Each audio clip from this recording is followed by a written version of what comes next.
Dann funktioniert.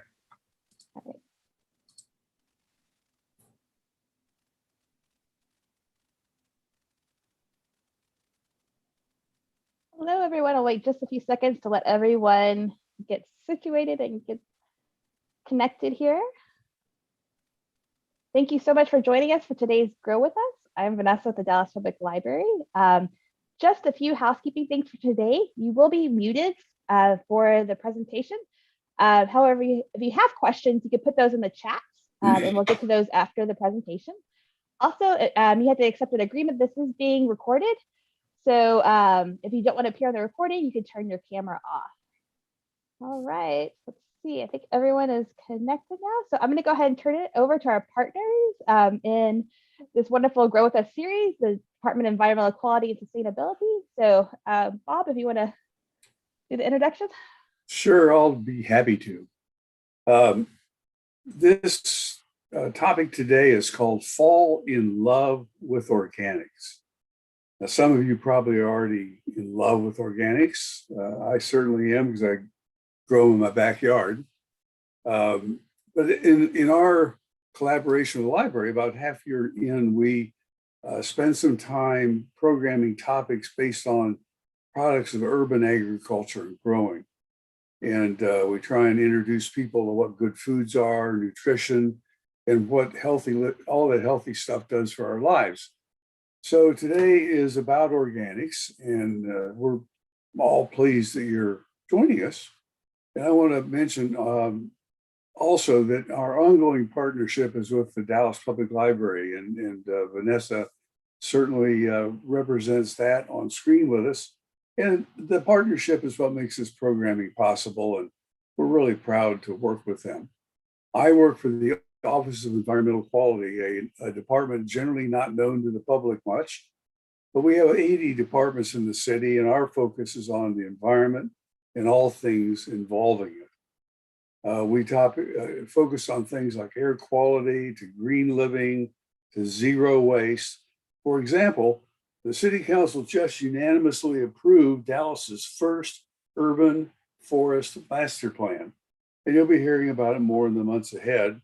And there are links on the website to it so you can go and look at it. I was involved in the early planning of that years ago. It's taken a long time to get to it, but at least we're doing something to protect the trees, increase the tree canopy here so that we can decrease some of the heat that we have here. But back to organics, they're pesticide-free, non-genetically modified products, good for the planet, and they taste good, often better than the other stuff you can buy. And those are all good reasons, of course, to buy organics. And today we have a guest with us from Casa Linda Natural Grocers, which is right in my neighborhood, fortunately. She's a nutritional health coach, and she'll tell us more about her work and what we need to do to keep ourselves healthy in mind and body. Lizzie graduated from the University of Mary Hardin Baylor with a BA in psychology, and then she went to work in the field of chiropractic, where she learned, as an ancient people once knew the world, about holistic living and how important it is for us to take care of our mind, body, and spirit. In 2018, Lizzie went back to earn a Master of Science in Kinesiology at UNT. And she also has expertise in exercise, science, motor skills, and all types of human movement. Lizzie loves mingling her background in psychology with her expert in science and nutrition to encourage healthy lifestyles. And I realize I know her because I go shop at that store often. But here she is virtually. Please welcome Lizzie to the virtual podium. Lizzie, take it over. Thanks, Robert. Hi, everyone. I am so excited to be here today and to talk with y'all about organics. So I'm going to go ahead and share my screen. Like Robert said, I am the nutritional health coach at Natural Grocers here in Casa Linda Plaza. I have my master's degree in kinesiology from the University of North Texas. Originally, I like to say, originally my plan was to be a sports psychologist, but we all know that life happens. So I really found a passion for nutrition and holistic living, and decided to kind of pursue that instead. I graduated in May of 2020 when the world was kind of falling apart and still not sure what was going on. So I had to try to find a job in the midst of all that, but it ended up working out really well because Natural Grocers had this position open up, and I applied for it, interviewed, and got it. And honestly, I love it more than I ever thought I would. I learn something new every single day. I get to meet new people every single day, and it's just something that I love. So today, I'm excited to talk with y'all about falling in love with organics. And in order to kind of keep my broadband going, I was going to kind of turn off my video just to make sure that the text stays where it's supposed to be. All right, so before we jump in, I do just need to remind y'all that this class is not intended to diagnose, treat, or mitigate any disease. It's important to note that dietary supplements and foods can actually interact with prescription medications. So if you are taking a prescription medication, please become informed about the possible interactions. I always encourage people to talk with their pharmacist or their doctor. Usually the pharmacist is going to be more familiar with herb to drug interactions than most doctors will be, though. All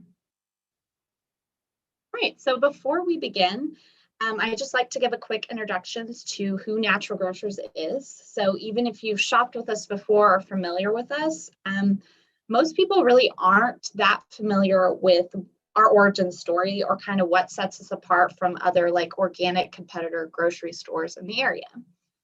So Natural Grocers was actually founded in 1955 by husband and wife team, Philip and Margaret Isley. What started as a door-to-door operation to bring organic food and nutrition education to their neighbors has actually turned into this nationwide initiative to provide quality products at affordable prices. Now, the principles of Natural Grocers that we were founded on in 1955 has remained the same even as we spread across the country. So first, we have a focus on nutrition education. So each of our stores employs a nutritional health coach like me. We offer free nutrition education to our employees, customers, and companies and organizations through things like free one-on-one health coaching sessions or like nutrition presentations like the one we're doing today. Second, we set strict standards for all the products on our shelves, from our supplements and body care department all the way to grocery. Our produce department is 100% organic, which just guarantees that you don't have to worry about commingling between conventional and organic produce. So each product in our store has to go through a really rigorous approval process before we'll actually sell it.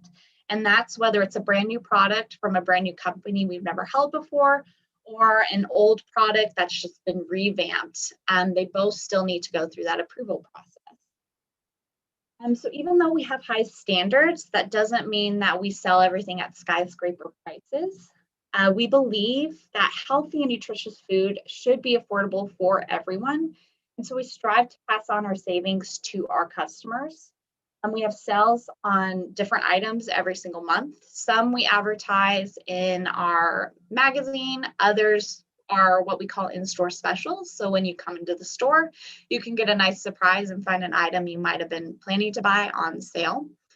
We also have a loyalty program that people can earn points as they shop to earn rewards.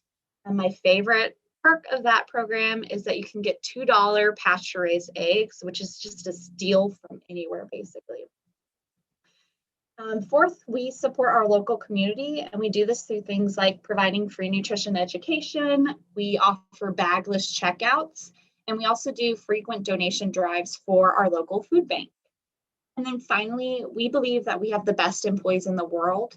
As you enter the store, you'll be welcomed with a smile and a friendly face. As you go through the store, we have tons of friendly faces that are there and available to help you find whatever you may need. And if you can't find something, we strive to provide it for you. All right, So thanks for listening to that, but we're going to go ahead and get into the good stuff. So there are a lot of reasons to eat organic, but really what it boils down to is that organic is good for you, it's good for the planet, and it's good for the economy as well. So these are going to be the three main points that we cover in detail in like the second half of the presentation. But before we dive into that, we kind of need to understand how modern agriculture works. Well, the organic difference becomes increasingly clear when the problems with conventional agriculture are explained. So not so long ago, all the fruits and vegetables that we ate were actually organic. There was nothing else. But then in the mid-19th century, artificial fertilizers came into the picture. So these early fertilizers were just cheap, powerful, and really easy to transport in bulk.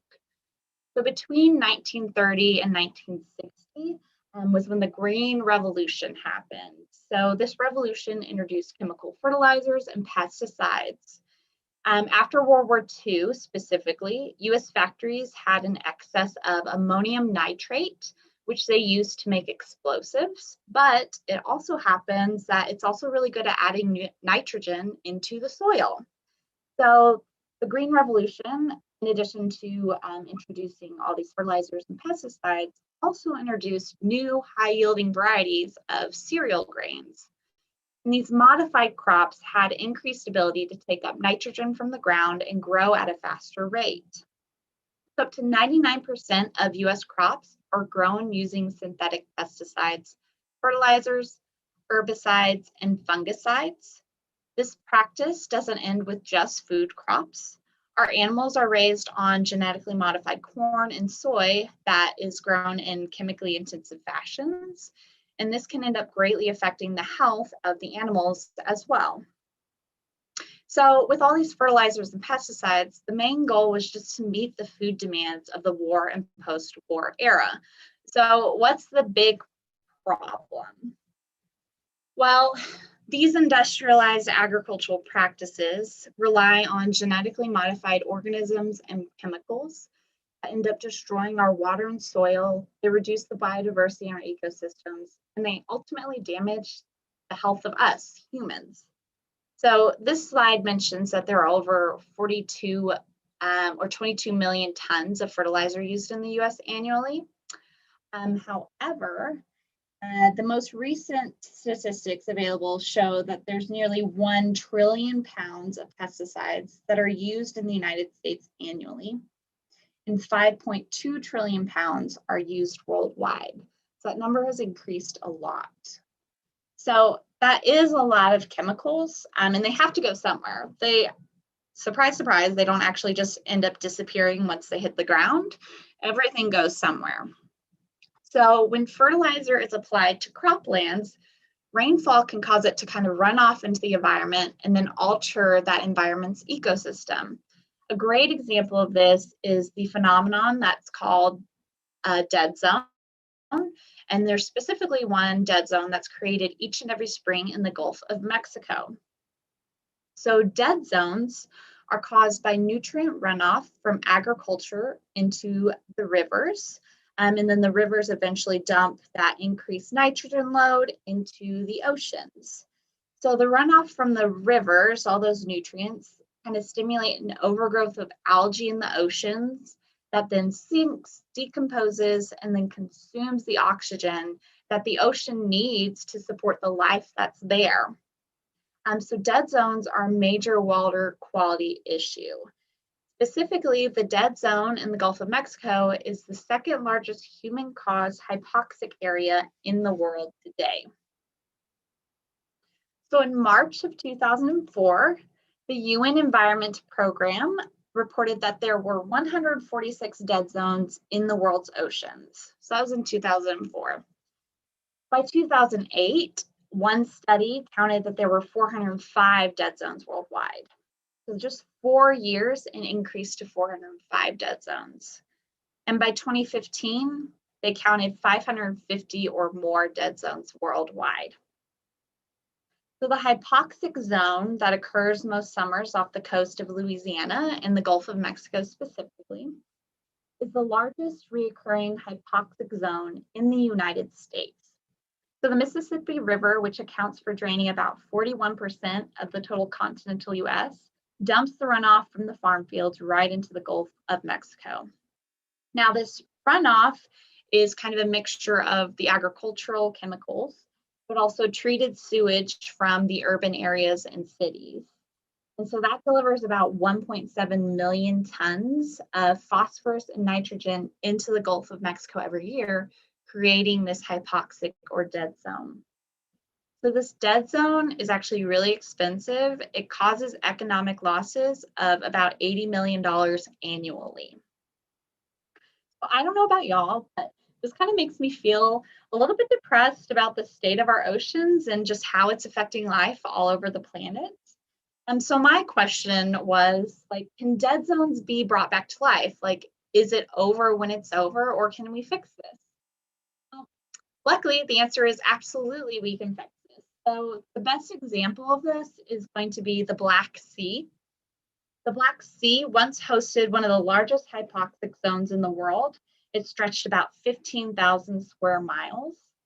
But when the Soviet Union collapsed in the 1980s, fertilizer runoff dropped by more than 50%. Now, it took nearly 3 years for the waterways to recover, but they eventually did. And the Black Sea is healthy today. It takes international support just for general runoff management. But this shows that healing for our water systems is possible. So fertilizers' harmful effects aren't just reserved for dead zones in our oceans. So did you know that only about 1% of pesticides applied to crops actually reach the pests they target? So this means that the other 99% of those chemicals actually end up entering the environment. So they contaminate the soil and the groundwater, they endanger the species in that area, and then they endanger whole habitats as well. So about 50% of the nation's population relies on groundwater for their drinking water. So in agricultural areas specifically, this is where pesticides are most heavily used. About 95% of the agricultural population relies upon groundwater for their drinking water. So before the mid-1970s, we actually thought that soil could act as a protective filter that stopped pesticides from reaching the groundwater. But recent studies show that that's not actually the case. And pesticides can actually reach water-bearing aquifers and contaminate them. And this is caused by things from like just contaminated surface water, accidental spills of the fertilizer, improper disposal, all those things, and just applying the fertilizer and stuff on the crops themselves, it can still seep down into the water source. So reducing synthetic chemical use by supporting organic agriculture will result in higher quality, healthier water supplies for people all across the country. Now, synthetic pesticides also harm the delicate ecosystems that keep our planet running. Those pests continually develop new evasion tactics and resistance. We end up resorting to stronger and more powerful chemicals. US farmers today use more than 700 million pounds of pesticides on crops annually. That's actually more than double the amount that they were using 30 years ago. Not only are we using more pesticides, these pesticides are also increasing in potency as well. So they're getting stronger and more harmful. Now, toxic residues build up in ecosystems through the food chain. So species at the bottom ingest the chemicals, and then they get eaten by larger species, and so on and so on. So concentrations end up building up in the diet of animals at the top of the food chain. And so these animals actually contain elevated, sometimes lethal levels of toxins. A really good example of this would be before it was banned, the pesticide DDT almost caused the extinction of the peregrine falcon because it started to affect their eggshells. I also think it's important to note that humans can sometimes be the top of this food chain as well. So we could be the ones that are containing these lethal or toxic levels of toxins. So we don't need to look much further than our pollinating bugs to see that the harm that agricultural chemicals actually cause. So 35% of the world's food crops actually depend on pollinators like bees and butterflies. In the United States alone, it's estimated that bees pollinate between 15 to $20 billion worth of crops per year. And not only do our crops need bees, our wildflowers or wild plants also need them for pollination. For example, in Europe, 80% of the wild plants there depend on insects for pollination. So in the fall of 2006, beekeeping operations reported that they lost 30% to 90% of their colonies.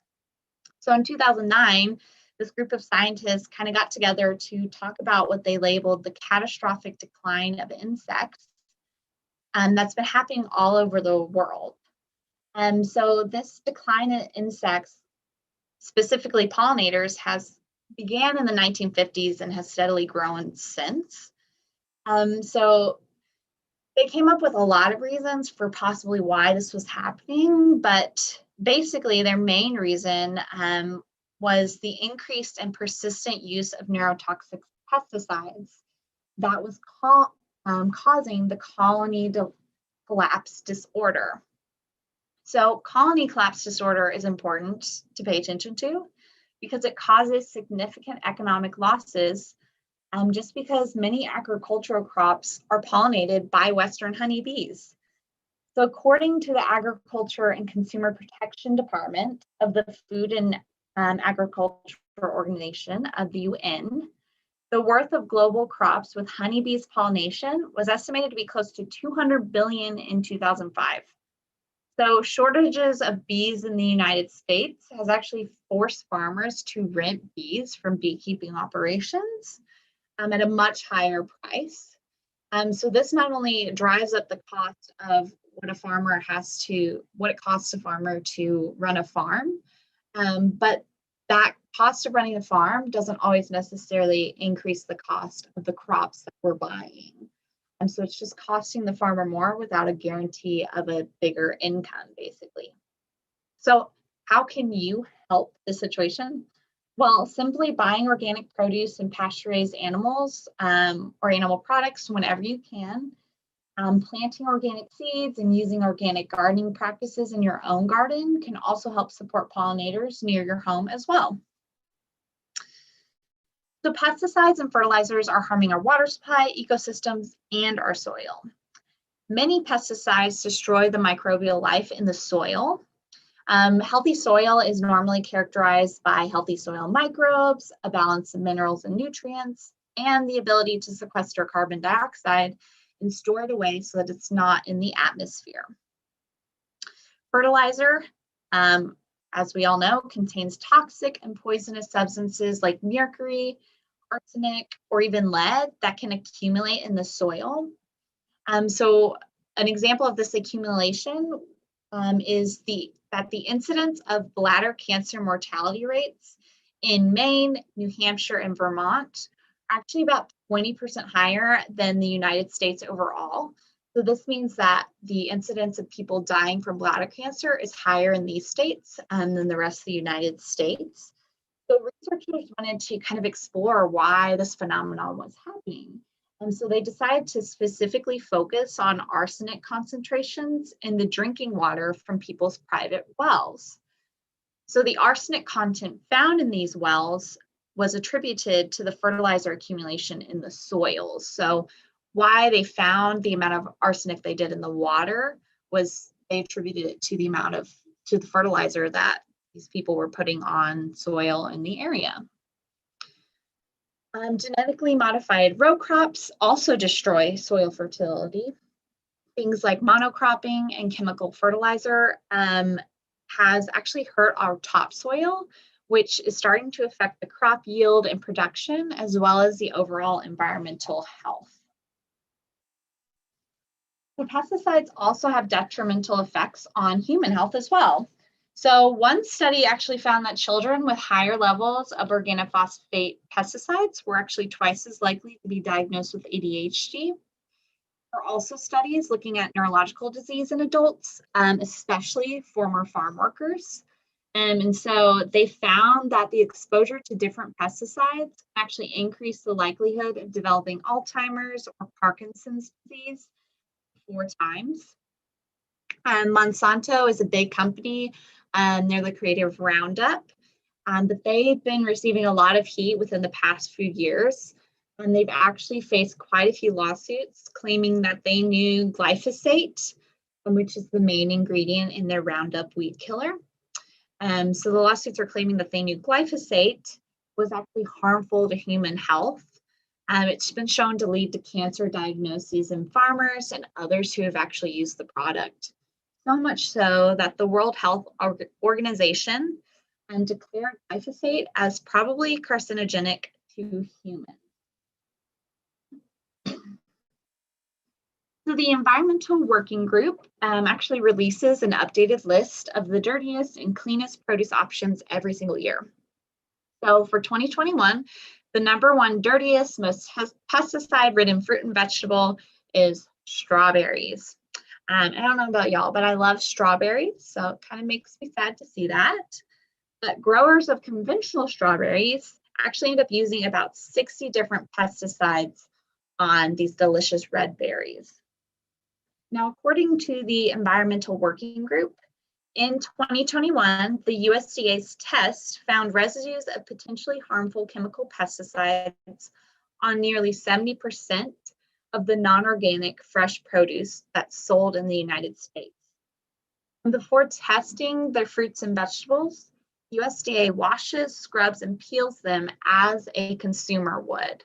So this just means that washing your conventional produce is not going to be sufficient enough to avoid the effects of the pesticides that were sprayed on them.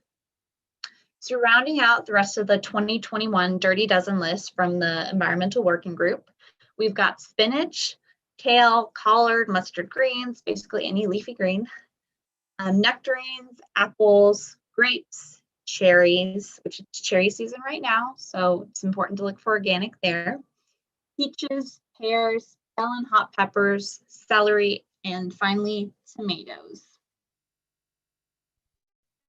So all these things that we've discussed are examples of how conventional agriculture is destroying the environment and damaging our health. But there is a solution. So organic agriculture is a system that sustains the health of the soil, ecosystems, and humans. It relies on pollinators instead of harming them, and it adapts to local conditions instead of forcing the crops to adapt to the environment in which they were planted. Organic farming is an alternative agriculture system which originated early in the 20th century in reaction to the rapidly changing farming practices that I talked about at the beginning of the presentation with the Green Revolution. So it relies on fertilizers of organic origin, such as compost, manure, green manure, and bone meal. It also places emphasis on techniques such as crop rotation and then companion planting. It encourages biological pest control, mixed cropping, and the fostering of insect predators like birds. Organic standards actually allow the use of naturally occurring substances while prohibiting or strictly limiting synthetic substance use. So copper sulfate or elemental sulfur are two examples of synthetic substances that are allowed. Of course, GMOs are prohibited, as well as the use of hormones and antibiotics in livestock or animals. So to put it all simply, organic agriculture can be defined as an integrated farming system that strives for sustainability, the enhancement of soil fertility and biological diversity, while prohibiting synthetic pesticides, antibiotics, synthetic fertilizers, GMOs, and growth hormones. Organic farmers use the natural environment to enhance their agricultural productivity. When nitrogen levels in the soil are out of whack or too low, they actually end up planting legumes instead of using a synthetic material. They encourage birds to be around to get those insects out of there instead of using pesticides. They also rotate crops to confuse pests and then also to renew the soil. So we're not just beating the soil to death by replanting the same thing over and over again. Potassium bicarbonate and mulches are used to control disease and weeds. And just one more reminder that organic is naturally non-GMO. Non-GMOs are not allowed. So ultimately, eating organic is better for you and better for the planet. But don't just take my word for it. Let's look at what the research shows. So, organic farming potentially offers a means of returning functional evenness to ecosystems. It promotes biodiversity, which results in healthier ecosystems. Studies actually show that organic farms have far richer biodiversity in things like birds, and insects and worms, other pollinators, like bees. We love bees, and as well as plant species in the area as well. So organic is also good for the soil. Researchers use data from 74 different studies to compare the carbon content of soil in organic and conventional farms. And they concluded that organic farming actually increases the carbon content of the soil, but it's trapping more carbon instead of releasing it into the environment. In organic farms, the microbial richness of the soil is also much greater than that of conventional farms. And that's because we're not using chemicals to kill or alter those microbes. We're encouraging the growth of those. Eating or growing organic is also good for your own health. So a group of adults volunteered to consume a diet containing just 80% organic foods. And after just 1 week of eating organic, the pesticide breakdown products in the urine decreased by 96%. This means that you don't have to eat 100% organic to feel the effects, or for your body to feel the effects of eating organic. Other studies have also demonstrated a similar effect in children who consume an organic diet. So we all know that fruits and veggies are good for us, but does conventional and organic produce actually differ in nutrient content? Well, I think by now you should all know the answer to this, but even before we go over this slide, but yes, there actually is a difference. So plants make phytochemicals, which are things like vitamin C, vitamin E, or polyphenols, to protect themselves from stressors like pests or harsh weather. So a good example of this are apples. The apples that grow near the top of the tree and thus have the most UV light exposure actually grow darker skins in order to protect themselves from damage. It's important to note, though, that when crops are treated with pesticides, the plants don't produce the same amount of phytochemicals that organic produce does, because they basically have no need to. The chemicals are doing that job for them. It's protecting them. They don't need to come up with their own defenses. But these phytochemicals that these plants make are actually essential nutrients for human health. The studies also show that organics have greater phytochemical density as well as lower pesticide levels. For example, there was one study that compared conventional and organic green vegetables.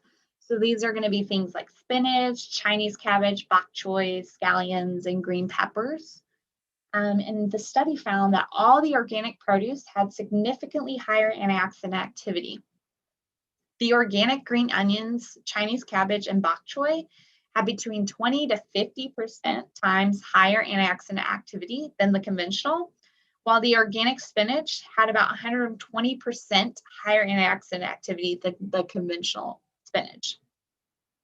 There was another study published in the British Journal of Nutrition that found that eating organic foods could actually boost a person's antioxidant uptake or intake by up to 40%. So organic is not just better for you, but as Robert said earlier, it also just tastes better. So, and research has shown this too. At Colorado State University, a group of researchers found that their subjects preferred the taste of an organic apple to that of a conventional one. Another study reports that organic strawberries have a longer shelf life, higher antioxidant activity, and then just taste better as well. So for most of the presentation, I've kept the focus on organic produce, since this is a group of people who are mainly interested in gardening or are already seasonal gardeners. I think it's important to point out, though, that organic also affects the animal products we consume. So research has shown organic dairy and meat products to be more nutrient dense compared to conventionally raised animal products. Organic pasture-raised animals have a healthier omega-3 to omega-6 fatty acid ratio. The meat and dairy they provide is also more nutrient dense. I would encourage you all to kind of Google or look up and see if you could watch the documentary called The Sacred Cow, just to learn more about how regenerative agriculture is really important to kind of healing our earth and kind of solving some problems of like food waste, some climate issues, as well as just keeping our soil healthy too. I really liked that documentary. So organic is also good for the economy, but how so? Well, first, organic farming is better for the community. In areas with increased organic farming, the median household income increased by over $2,000, and it lowers the poverty rate by as much as 1.35%. Second, organic farming is also just better for the farmer. Studies show that overall, organic farming costs the farmer about the same as conventional farming. So there are higher labor costs associated with organic, but it ends up evening out with conventional farming when you consider the amount of pesticides and chemicals that the conventional farmer has to buy. So in the end, organic does produce slightly less food. It's about 10%, depending on the type of crop and the location. But this yield gap, as they call it, actually continues to shrink as people get better and more efficient with organic farming. And in the end, organic farmers end up making more money because they can sell their product at a higher price. Organic is also better for the total global economy. So while it's hard to quantify the value of the world's ecosystem, some scientists have tried. They estimate that the ecosystem services, which are things like tourism, recreation, water supply, climate regulation, just culture, etc., all those are worth about $145 trillion annually. So to put this number in perspective, the global GDP, which is how much wealth the world is creating, is only about $107 trillion. We are currently suffering a global loss of ecosystem services at the rate of 4.3 all the way up to $20.2 trillion per year. Making the move to organic can help boost and restore the value of these services. Take coral reefs, for example. And not only are they gorgeous to look at and most everyone wants to go see one, they also act as wave breaks.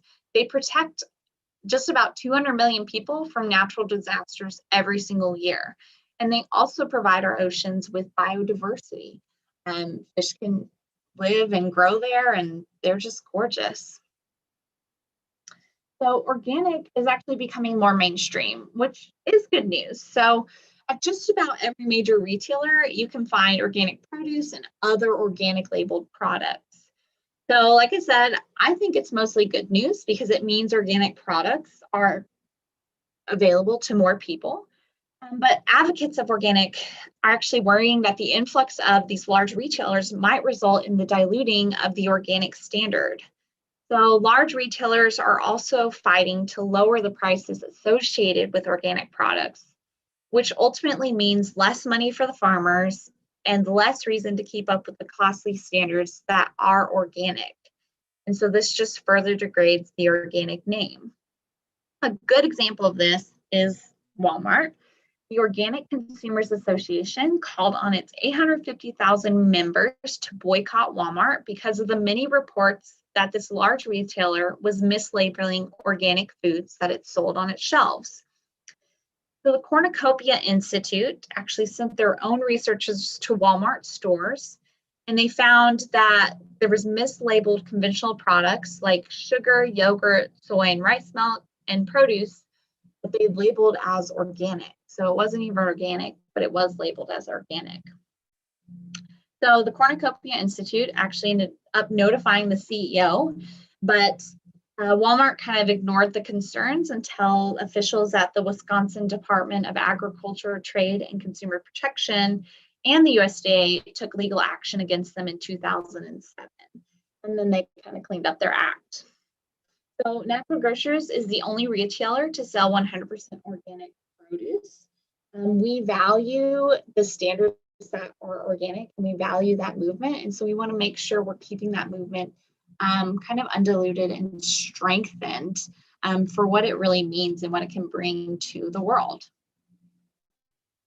So when it comes to organics, the big and most popular question is, can it really feed the whole world? Well, we already produce enough food to feed about 10 billion people. So contrary to popular belief, hunger is actually caused by economic inequality, not the lack of food production. In fact, we have a huge issue with food waste here in the US. About 40% of the food we produce is not used. But despite this fact, the farming industry often cites the need to feed a growing population to justify the use of toxic synthetic chemicals that are used in conventional farming. The recent study by scientists and the Research Institute for Organic Agriculture in Switzerland showed that organic farms were only 20% less productive than conventional plots over a 21-year period. And many studies show an even narrower gap. So there's one study done by the University of California, Davis, that found that organic corn yields were 94% of conventional yields. Organic wheat yields were 97%, and organic soybean yields were 94%.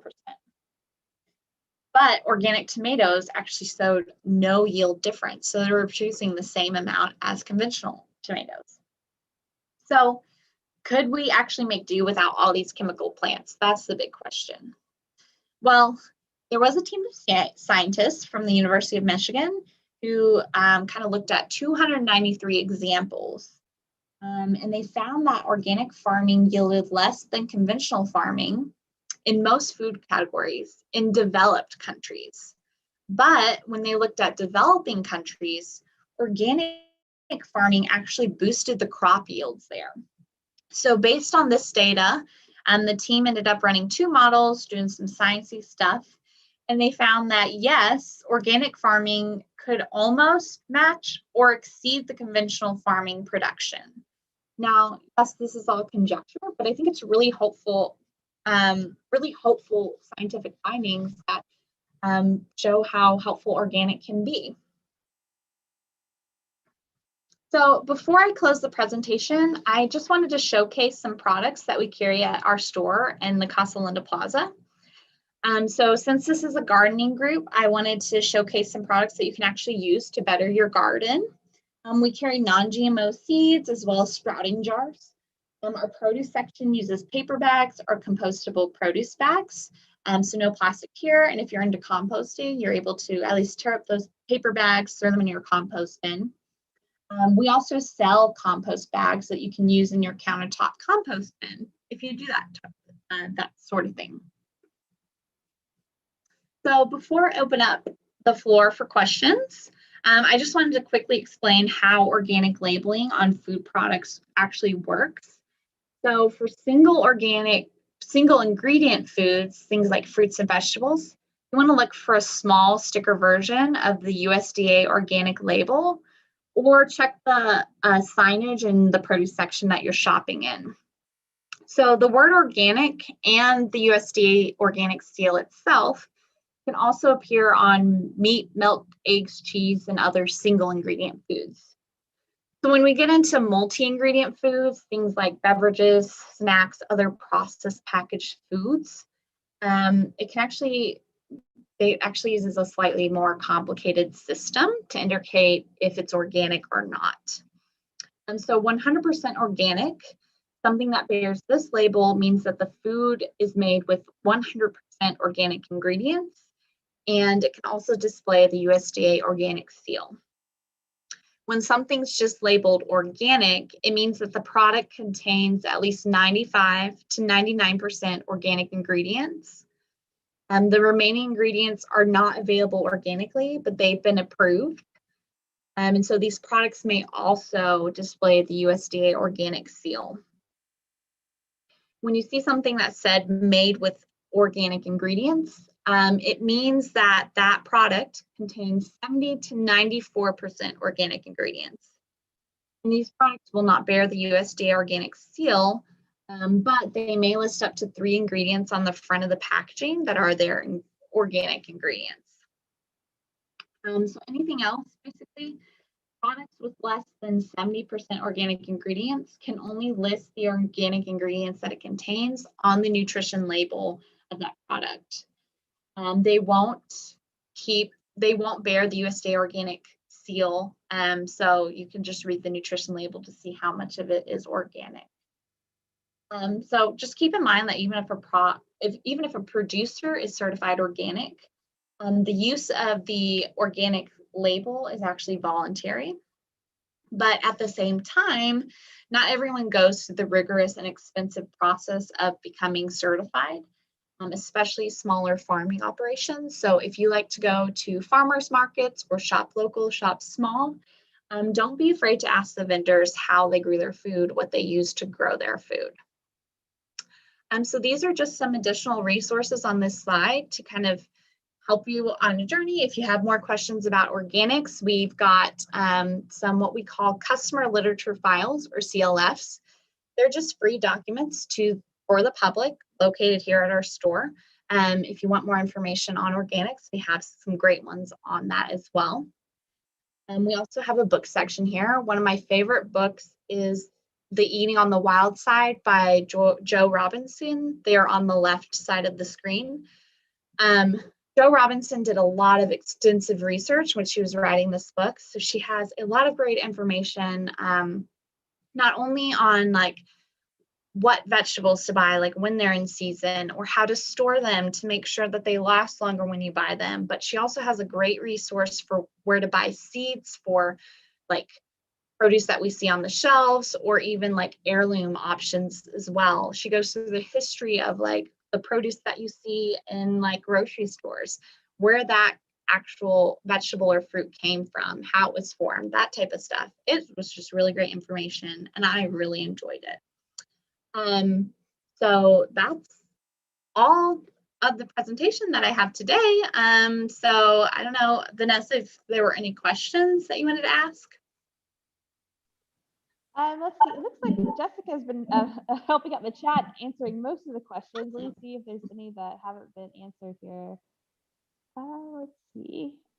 Someone asked about corn and soy, if they're genetic or if they're organic, are they non-genetically modified? And Jessica let everyone know that yes, those cannot be GMOs if they're organic. Yvonne is asking about what about farmed shellfish and shellfish? I guess like, is any of that considered organic? Like the farmed fish or shellfish, do you know anything about like if there's any kind of organic certification for that? Okay, so the best thing when it comes to fish, you always want to look for wild caught, because farmed fish or shellfish, they're grown in, or they're bred in kind of an enclosed space, and they're usually fed a diet that's not normal to their regular diet. So the best example of this is like farmed salmon compared to wild caught salmon. If you look at farmed salmon, you can normally see on the label like there's something added for coloring to give the salmon its orange color. And this is because the salmon is fed a diet that does not promote that orange coloring within them when they're farmed. Now, when they're wild caught, that coloring does not need to be added because they've been eating and finding their own food to promote that orange coloring. And so their fatty ratio too, and their nutrient ratio is a lot healthier than the farmed fish too. All right. And then also, if you cook or conventional veggies, does the heat remove any of the pesticides or other things in the conventionally grown vegetables? Yeah, that's a great question. So unfortunately, no, because as the product grows, especially even if it's a non-GMO seed and then they spray the pesticides and everything on that, the vegetable or the fruit kind of absorbs those as it grows. So it's kind of, I guess, into its genetics basically. So you can't really cook it out. And then if it's conventional produce, usually that's a genetically modified seed as well. For example, they're like making seeds that are pest resistant. So that's going to then influence the nutrient quality of that food as well. And you can't necessarily cook that out.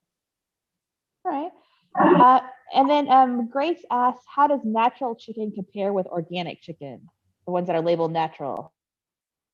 Yeah, so that's a great question as well. So basically, when it comes to meat, so natural just means anything that's like not processed or minimally processed.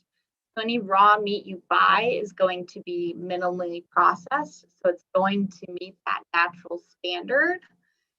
So when you're looking at meat, you want to look for something that's organic, like chicken specifically, you want to look for something that's organic and pasture raised. So if it's just labeled organic chicken, that means that it was fed a diet that's organic. If you look for organic, but it still might be confined in like a cage and not have a lot of room to roam, basically. If you find something that's organic pasture raised, that usually means that it's fed an organic diet, but then it also has room to move into the pasture basically and has room to graze and that type of stuff.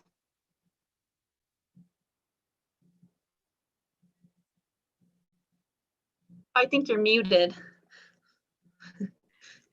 Sorry, I was having problems with the dogs barking. I You're apologize. good. And so Yvonne asked, are cage-free eggs organic? But like I said, they're not necessarily, cage-free doesn't necessarily mean organic. Is that correct?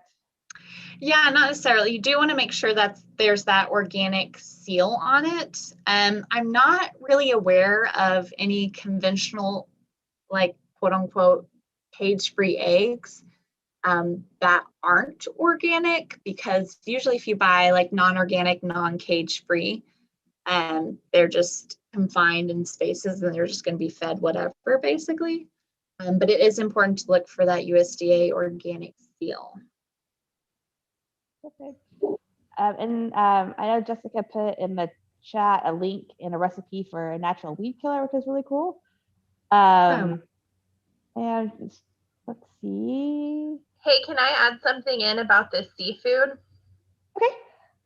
I was just going to let everyone know there is such thing as sustainable, organically farmed seafood, which is where we source our shrimp from that we carry at Natural Grocers. So it is farmed, but it's organically farmed in a sustainable way, and they're fed like their proper diet and everything like that. So, but usually, yeah, most of the time you're looking for wild caught. Perfect. I'm looking to see if does anyone else have any other questions? I think we may have gotten all the ones to chat. There's a good point about using a mineral sunscreen versus a chemical one as far as protecting our coral reefs. So that's a really good tip. Let's see. And a discussion about Roundup and how universities often receive funding from chemical companies. Sometimes that affects their recommendations for things.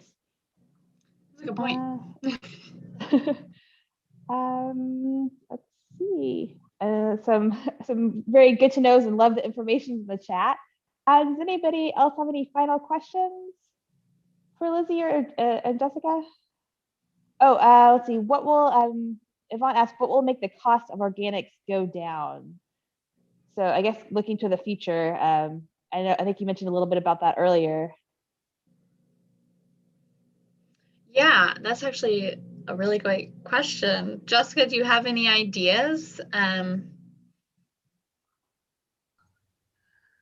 I want to say there's some information in the PowerPoint. I'm looking. 1 second.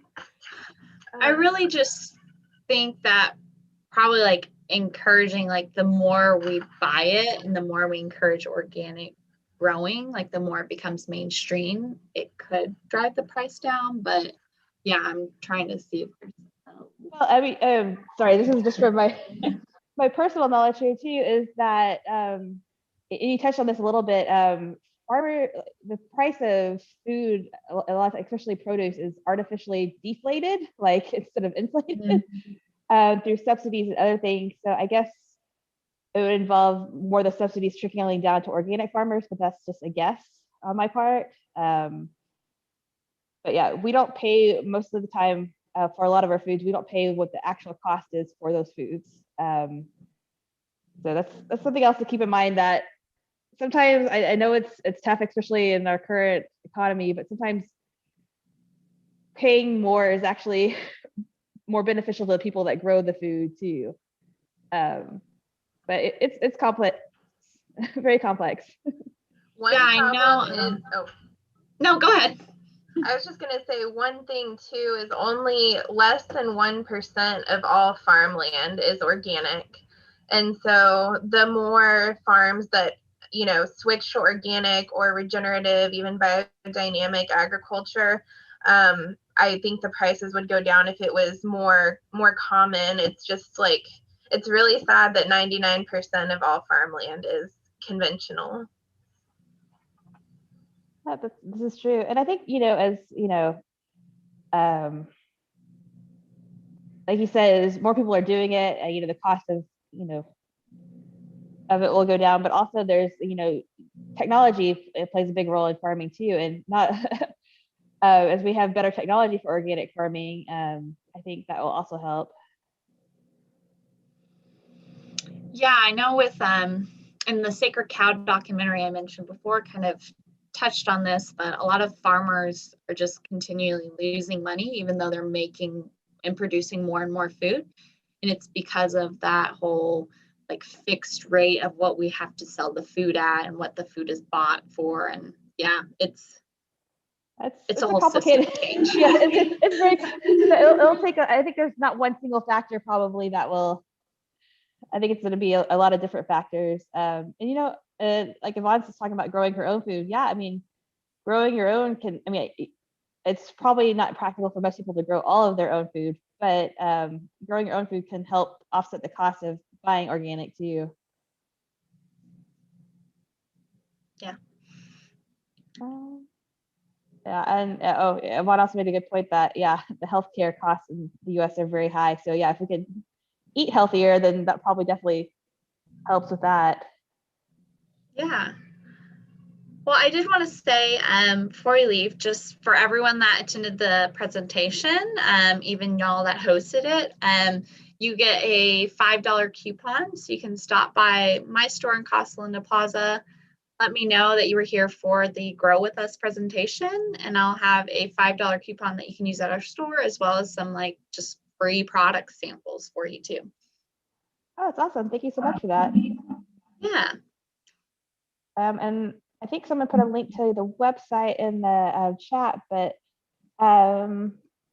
just in case some people don't know where you're located at, let me see if I can find the link directly to your store.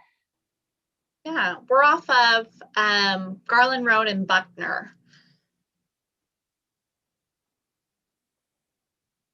All right, and I'm a landmark person. What's nearest y'all? Yeah, like the White Rock Lake Hospital. If you remember that, that's like across the road from us. Perfect. And there's also a Torchy's Tacos in our shopping center. All right, so great job, Lizzie. Yes, thank you so much. Yeah, I was trying to get this link here, but I'll send it out in the follow-up email. Okay. All right. Well, yeah, thank you for the great information that I know it gives a lot of us to think about. Like you said, most people here probably are, a lot of them growing organically, but if you're not, it's some things to consider about even the small changes you can make in your home garden. And remembering that our dollar purchases, how we spend those dollars when we purchase things can make a big difference too, in what we're purchasing for our own health and for the environment's health. So thank you so much for bringing that all to our attention. It looks like Lizzie put the link in there. Thank you, Lizzie. Yeah, you're welcome. All right. Well, thank you so much for spending y'all's lunch hour with us, everyone. We will be skipping the Grow With Us on the 5th for the holiday. So we won't be having one, but we'll resume the following week. And we'll be talking about compost again, a little bit more on the practical side of compost. And then that same week, or maybe it's the previous week, I'm trying to find the link here. We'll be having our next Earth Day Every Day, which will be actually taking place on, let's see, the 8th, actually, sorry. And that's kicking off Plastic Free Month. So I know they mentioned that at their store, they don't use plastic bags, which is really awesome.